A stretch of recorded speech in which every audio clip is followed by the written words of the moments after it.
Unveiling naman sa Loreto Alacre Evacuation Center pati Yunon Antes Ilubong ang Negrense OFW sa Cadiz City sa Domingo. Nakatutok Aileen Pedreso.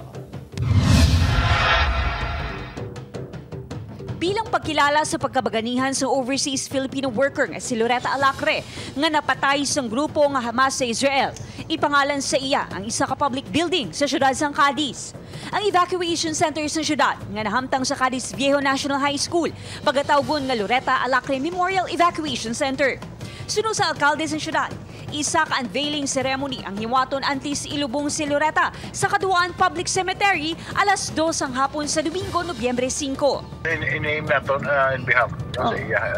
Talagang sana nakakatapos ka this might even be the first na isa ka public building in-name natin sa isa ka OFW. Samtang nagpasalig naman ng LGU nga manginhugot ang seguridad sa lubong sang OFW, ilabi na nga posible may VIPs nga maabot.